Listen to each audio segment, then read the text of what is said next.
Hi, everyone. My name is Matthew Konski. I'm a Senior Data Solutions Engineer with the Geotab ITS group. Unfortunately, my colleague Daniel Lewis, who is the brains behind this map matching algorithm, couldn't make it today. But nonetheless, I'll take the lead on this presentation.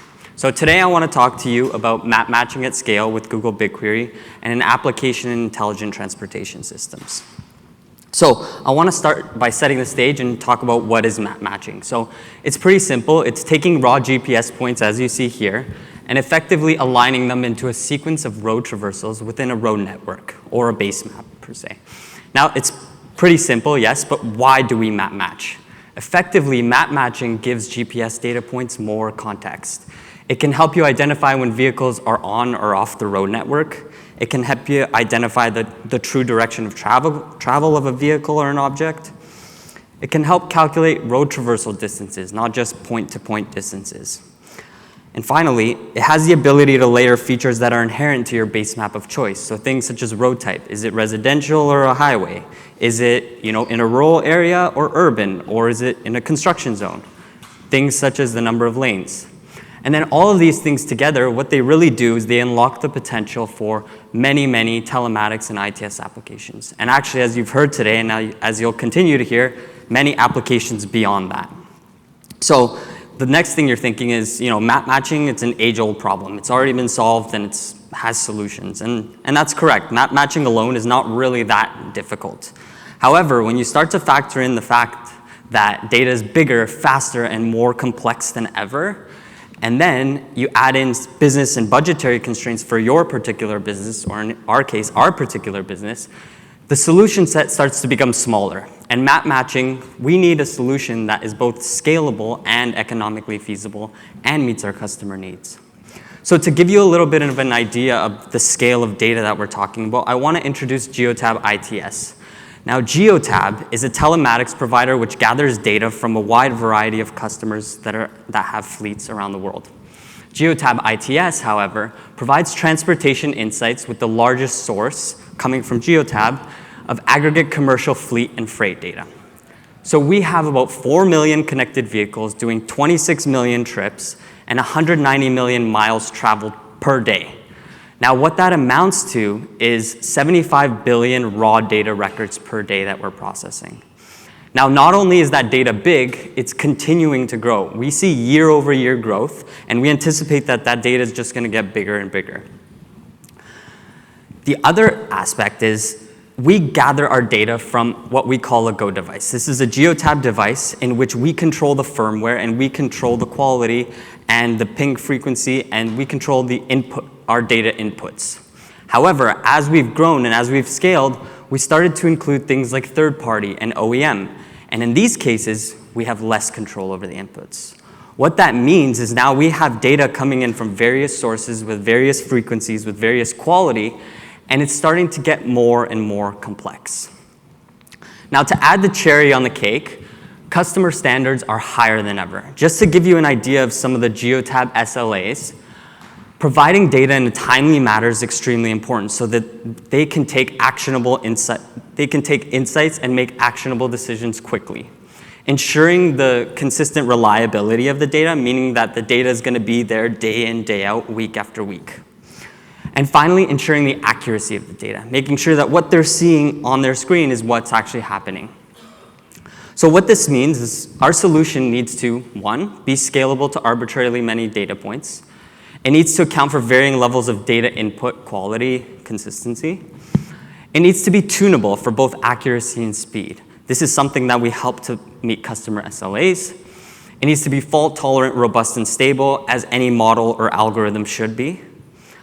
It needs to complete in a realistic amount of time, again, meeting our customer SLAs. And most importantly, it needs to be cost effective because we're a business and we need to make money. So the search for a solution began. And the first question in people's minds is obviously, why not use an out-of-the-box solution? And when I talk about the 6 different requirements, 2, 3, 4, 5 are satisfied by an out-of-the-box solution. Even the scalability is satisfied by an out-of-the-box solution. However, the challenge becomes when we add the cost effectiveness. What we are experiencing with our levels of data is that this becomes an exclusive OR equation. Either we make something that's scalable but not cost effective, or something that's cost effective but hard to scale. So naturally, we started brainstorming ideas.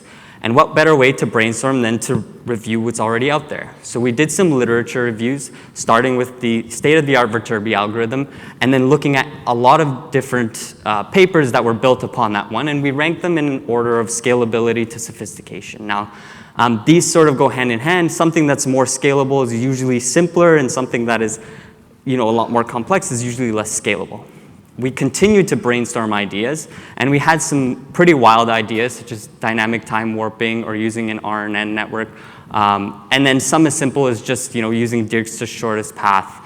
Now, if these are foreign to you, don't worry. We sort of took these ideas and we mapped them to some of the tools that we had available at the time.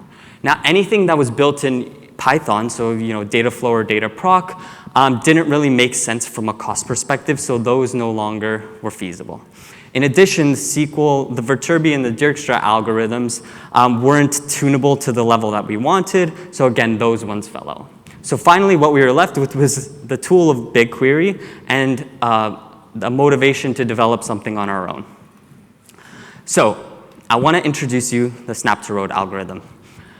Just at a high level, essentially the algorithm, the way it works is we take trip features, which is a sequence of GPS points. We create a search space, whether through geohash or H3 bins. We search within that search space and find all the possible road networks. We use some algorithms to reduce the search space. We assign costs. We then prune certain edges based on those costs. What we're left with is snap fragments. We stitch those fragments back together, and then we create our snap trips. Going a little bit deeper, as I mentioned, we start with the GPS trip traces, the geohash coverage. We get a search space that you see at the very top there. We reduce the search space based on closest edges, as well as we break it up into subpaths, and we assign probabilities of the next road segment being in the path. Once we get that, we assign a cost to each of the edges. We use a binary tree. We trim the tree.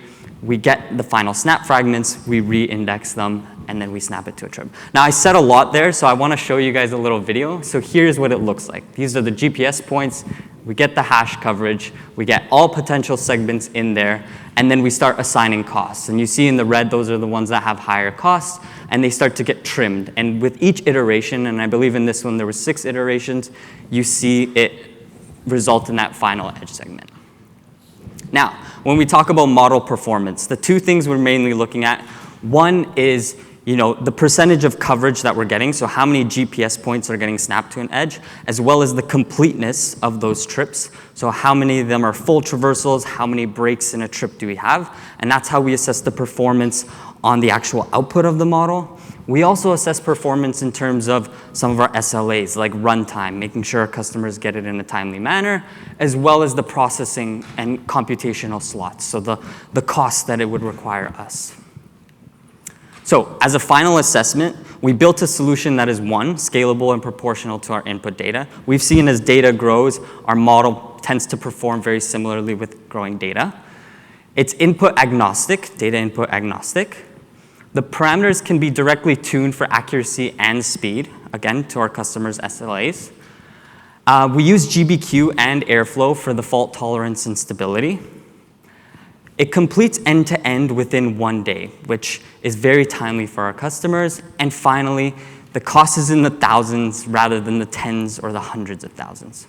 So all that said, what I want to talk to you guys all today about is a use case. So, taking some of those building blocks of the trip traversals and the overall trips and applying them in a real life scenario. So you all may have heard of the Francis Scott Key Bridge. And unfortunately, on March 26th of 2024, the Baltimore Bridge collapsed after being struck with a container ship. Now, a few key points about this bridge. It connected Baltimore to the Baltimore port. But when it collapsed, it trapped 6 bulk carriers and 2 Navy vessels. And that port accounted for about 10% of the northeastern imports for the US in the last year. So understanding the immediate and long-term impacts on both the traffic and the supply chains was critical. Now, because Geotab is a telematics provider and we have GPS points and effectively trip traversals everywhere, we were well positioned to provide insights and help the city of Baltimore understand the situation. So what did we do? We started by just essentially characterizing the bridge. And what you see here and highlighted in blue is the bridge. And we found, for example, there was around 4 million trips per year, 500,000 commercial vehicles, and this was the breakdown of the vehicles that were traveling along this bridge. So we essentially started to get an idea of what was this bridge being used for. We then took that one step further and started to look at, okay, what are the alternate routes? What are other routes that have similar amounts of volumes, that have similar vehicles, that have similar road characteristics such as travel speeds, that have similar origin destinations? So for example, if you have the Francis Scott Key Bridge, what are other routes that are taken that have similar origin destination pairs? What we found is the Baltimore Harbor Tunnel and the Fort McHenry Tunnel, which you see on the left there highlighted in blue, a little bit closer to the city, were also alternate routes used. So the next thing we wanted to understand is a pre and post analysis of the bridge collapse. So the first thing we looked at was the volume. So, post-event, of course, the volume that went on the Francis Scott Key Bridge went to zero. So we saw a 100% reduction. But the interesting thing was the increase in volumes on the alternate routes was only about 7, maybe 10%. Now, that's not as big as we thought. So the other thing we looked at was the travel times, or travel speeds, rather. And what you see here is a distribution in the red, pre-event, of the two alternate routes, and post-event in black of the two alternate routes. Now we see about a 5 mile per hour shift slower, and we do see a bit of a peak in those higher traffic areas, but essentially this is not as big of an impact as we thought. And really the takeaway from this was that the infrastructure was quite resilient to handle a lot of this volume. However, we didn't stop there. We only saw a slight increase. We wanted to know where else the traffic was going. So what we did was we broke down all trips that previously went on the bridge and thought, after the bridge collapse, what percentage can we attribute to the different routes? Now we saw 53% of them go to the harbor or to the Fort McHenry tunnel. Now that tunnel is about 8 lanes wide, so it was able to handle a lot of that volume. So we only saw increase in drive times between 4 and 15%. About 10% went to the Baltimore Harbor Tunnel, which is smaller, so the increases in drive times we saw were slightly higher. The interesting part was 32% were actually driving on alternate routes, either going through Baltimore or on the Beltway itself. And then 5% were completely lost. Again, the port had been blocked off, maybe these were getting redirected to other areas. But again, just to summarize, the key insight from this was really that Baltimore as a city was able to sort of handle this infrastructure resiliency problem. Now, the other aspect of this is not just traffic and volumes, but rather supply chains. So because it connected a major port, what we found is that a lot of the goods and movements by origin and destination actually found their ways to different locations. And some of those other ports, for example, northeastern traveling traffic, still went to Baltimore, some moved to Wilmington, Philadelphia, and some even as far up as New York. In the southwestbound direction, we found that a lot of the movement had moved to Washington, Richmond, and Norfolk. But again, just highlighting that, even with this bridge collapse, a lot of the supply chains were actually able to handle this change in volume and redirect to other ports, as well as still make its way to Baltimore. So that's just one example of, how having those traversals and giving them context helps us solve a real-world problem. Now, I want to end my talk with a few key takeaways.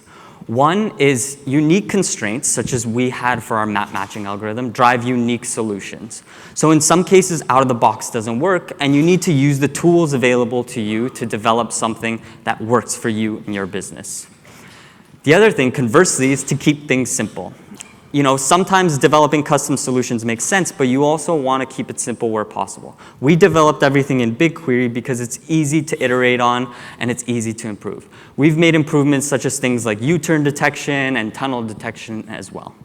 And finally, solid building blocks such as GPS points, the trip traversals, your base maps, the tools you use, the geospatial tools you use, are foundational to solving these real-world problems. And having these building blocks essentially means that you can help tackle these challenging problems we're facing today. So with that, I want to end my presentation, say thank you, and if there's time, open to questions. Or no time, so If you have any questions, feel free to find me afterwards. Thank you. Thank you.